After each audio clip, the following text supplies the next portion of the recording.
Je suis Fania Noël Thomasin, je suis militante afroféministe, je suis membre du collectif Moissy basé en France. Je suis militante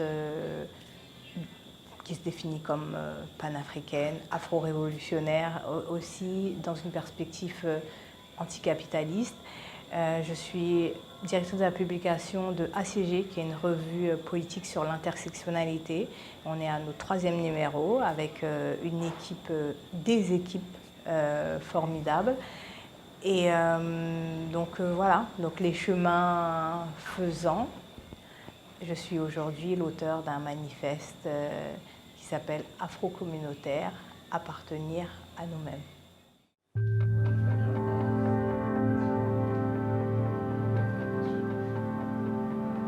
J'ai écrit Afro-communautaire, appartenir à nous-mêmes. Ce n'était pas le plan de départ, parce que le plan de départ, c'était d'écrire un autre livre que j'écris toujours.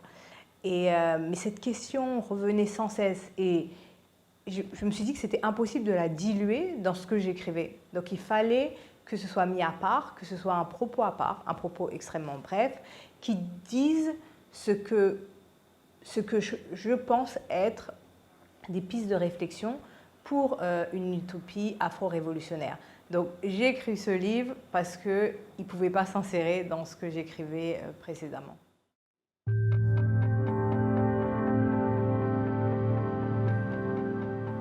Ce livre, c'est un mélange de choses que j'ai écrit précédemment et des réflexions aussi. Donc il y a un fil conducteur et le fil conducteur, vraiment le titre « Appartenir à nous-mêmes », c'est le fil conducteur. Et le tout, c'est de penser la lutte contre la négrophobie, la lutte pas seulement contre la négrophobie, mais une lutte qui porte la libération noire dans une perspective panafricaine et anticapitaliste dans le système dans lequel nous sommes, le néolibéralisme. Donc il s'agissait vraiment d'articuler ces choses-là ensemble, dire pas seulement lutte, mais l'utopie. Dire que, en fait, penser une utopie, penser l'arrivée du train, où est-ce qu'il va aller, permet de réfléchir à les agendas, les problématiques, le programme politique. Donc il fallait mettre des mots sur cette utopie et les mots que j'ai mis sur cette utopie, c'est afro-révolutionnaire, mais qui est utilisé par des gens que j'aime beaucoup, comme le collectif Case Rebelle ou par d'autres militants. Donc c'est ça, il fallait articuler ça. Le public du livre, c'est pas un grand mystère, hein. Il est écrit à la première personne, le titre est à la première personne du pluriel, donc c'est un nous, un nous, donc moi, les autres, nous, les autres, et ce nous, c'est les Noirs vivant en France particulièrement, qu'ils soient français ou pas français. Ce nous, c'est aussi, il est aussi politique, donc ça veut dire que être noir, ça suffit pas. C'est pas un livre pour tous les noirs englobés. C'est pour un positionnement qui n'est pas seulement identitaire, mais qui est politique. C'est pour les personnes qui se reconnaissent dans un désir de lutter dans une perspective révolutionnaire et une perspective anticapitaliste. Ce livre, il s'adresse à nous en tant que communauté militante, en tant que nous, non militants qui vivons loin, qui voulons faire de choses, en tant que nous qui ne sommes pas encore là, les autres qui arrivent, mais qui veulent trouver des traces et des archives. Et ce nous, il est en construction, mais il est aussi en discussion. C'est-à-dire que ce n'est pas un nous, nous qui pensons ça et après les autres, c'est un nous qui est tous ceux qui veulent faire des choses et tous ceux et celles qui veulent avancer vers cet objectif de libération. Donc c'est un nous qui est exponentiel et qui est d'autant plus exponentiel vu la diversité des Noirs afrodescendants en France.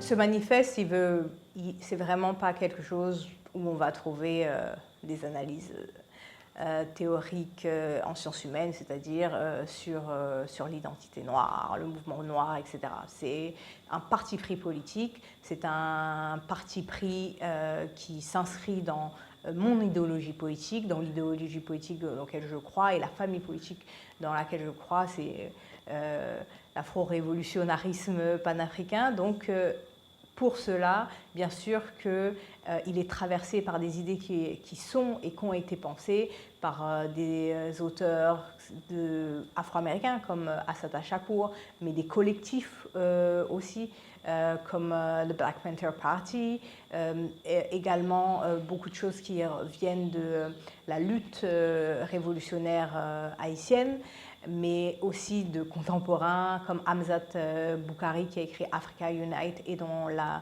l'organisation, la Ligue Umoja est vraiment une organisation qui pense ces questions, des collectifs que j'aime beaucoup comme Case Rebelle, comme je l'ai déjà dit, un ami et camarade Joao Gabriel avec son blog, mais Moissy, le collectif Moissy dont je fais partie, qui a aussi sorti un livre très récemment, mais beaucoup de choses, la télé, les séries, des militants, penseurs, chercheurs. Je pense à Maboula Soumoro qui va sortir un livre bientôt, Le Triangle et l'Hexagone, réflexion sur une identité noire.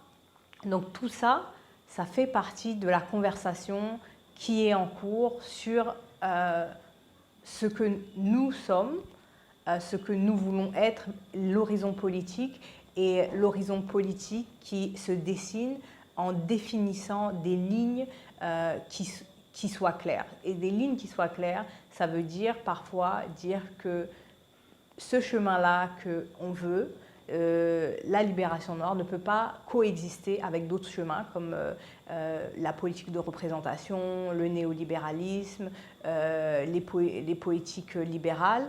Et c'est aussi faire des choix qui sont forcément discriminants, mais qui sont nécessaires lorsqu'on s'engage dans le combat politique. Et de délimiter ces choix, c'est aussi avoir de la clarté sur ses objectifs, le public et les moyens qu'on se donne pour y arriver.